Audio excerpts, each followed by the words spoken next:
Pensando qual cascata maestra eu vou cantar pra essa plateia.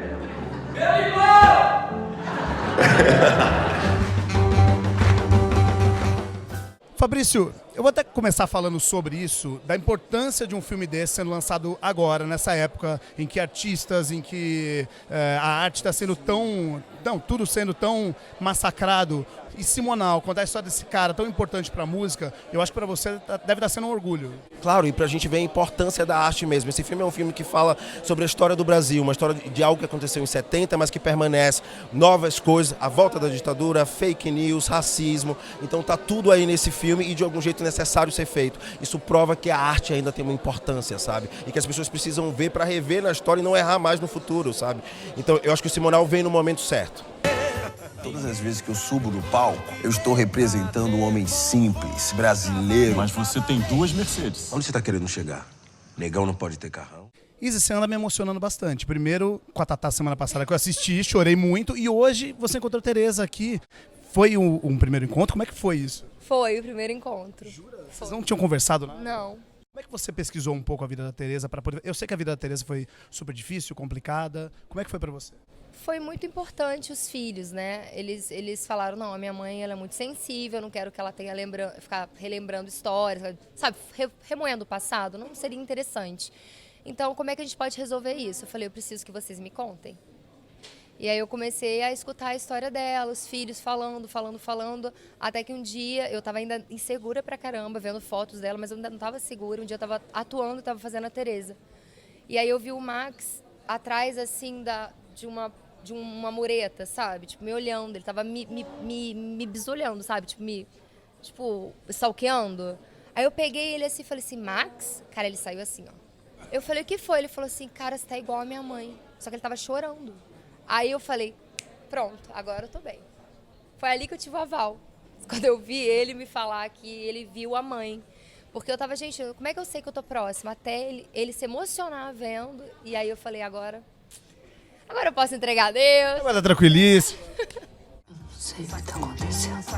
Não foi isso! Você delatou Gil e Caetano. Você é um dedo duro. Eu imagino, claro, que ver seu pai na telona deve ter sido incrível, você já assistiu ao filme várias vezes, mas eu imagino que como você nunca tinha visto sua mãe representada, ou em documentários, ou enfim, deve ter sido completamente importante para você.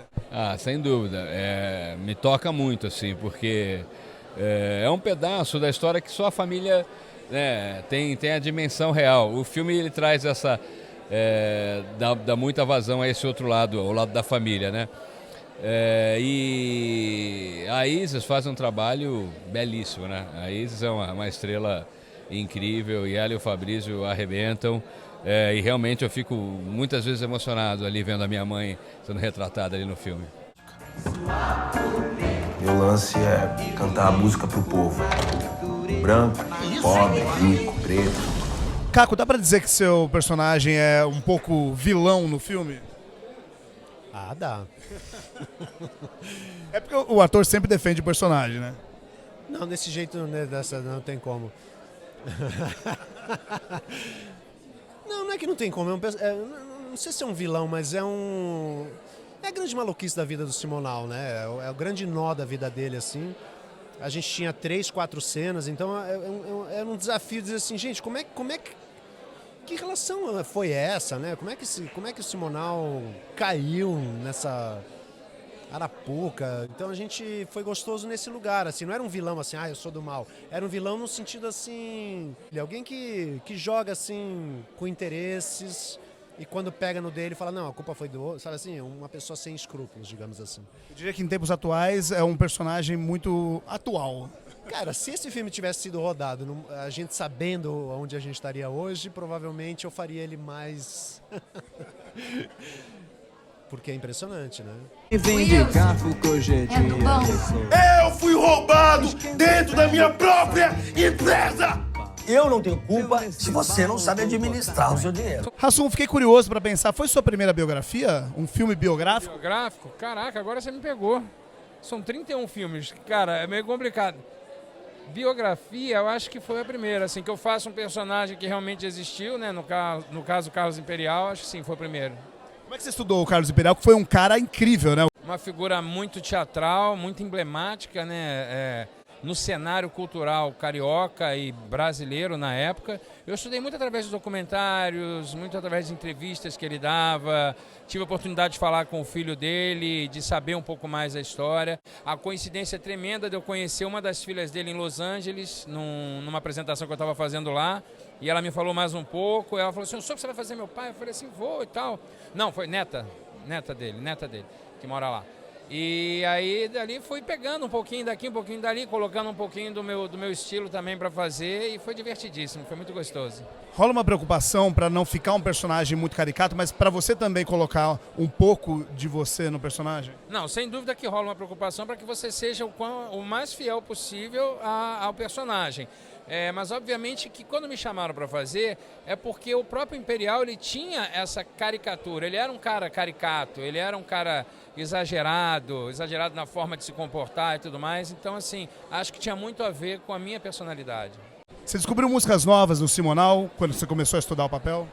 Sim, descobri. Tem uma que eu adoro, uma do Caetano, que ele foi a primeira pessoa a gravar, não vou cantar aqui agora, mas tem no filme, assistam. Dia 8 de agosto. Nos cinemas de todo o Brasil. E se não tiver na sua cidade, pede Simonal. Bota uma hashtag lá, queremos Simonal na minha cidade e a gente vai levar pra lá.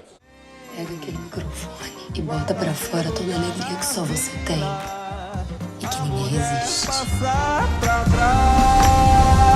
trás, nem vem que não tem. Eu tô aqui na Catedral da Sé e hoje eu vou te dar uma dica de um evento muito legal que tá rolando aqui para comemorar os 100 anos da Cripta. É uma mistura de história com música que vale muito a pena você vir conhecer.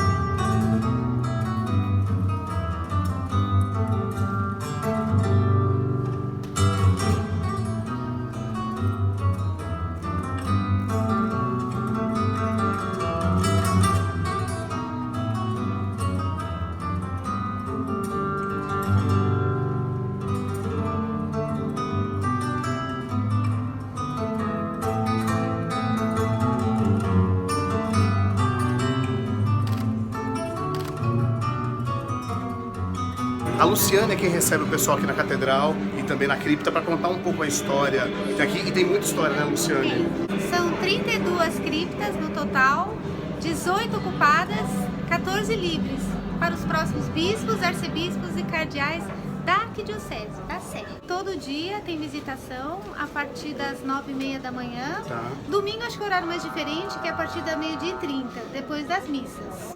Eu conto a história da Catedral, a história dos senhores que estão sepultados aqui, dos bispos e algumas curiosidades. Quem vai me contar um pouco da história de como surgiu a ideia de fazer essa homenagem aqui aos 100 anos da Cripta é o Camilo. Camilo, me conta um pouco, que ideia foi essa? Quando nós constatamos que a Cripta faria 100 anos esse ano, nós pensamos que seria muito interessante ter uma série que mostrasse não só aspectos históricos e artísticos ligados à Cripta, como também ligados à própria Catedral, à praça e à cidade de São Paulo como um todo. É uma oportunidade porque a Cripta tem tudo a ver com isso tudo. O momento que ela é inaugurada é o momento que a Praça da Sé é inaugurada, então nós temos muitas possibilidades aí de temas para tratar nesses 30 concertos. As apresentações não vão ser só aqui na Cripta. Exatamente. Vão ser em diversos lugares da Catedral, muitos deles que nunca receberam concertos e muitos que também nunca receberam visitas gratuitas do público, né? São 30 concertos. Exatamente. E tudo de graça. Tudo de graça. Os concertos acontecem sábado, às 4 da tarde, a distribuição dos ingressos acontece às 3, mas é importante chegar um pouco antes porque está tendo muita procura, ainda bem, e também para quem não conseguir vir, nós temos transmissão online no canal do Facebook e também do YouTube, e no próprio site do projeto tem muitas informações, não só sobre essas transmissões, como sobre todos os concertos e toda a questão histórica que a gente tem pesquisado.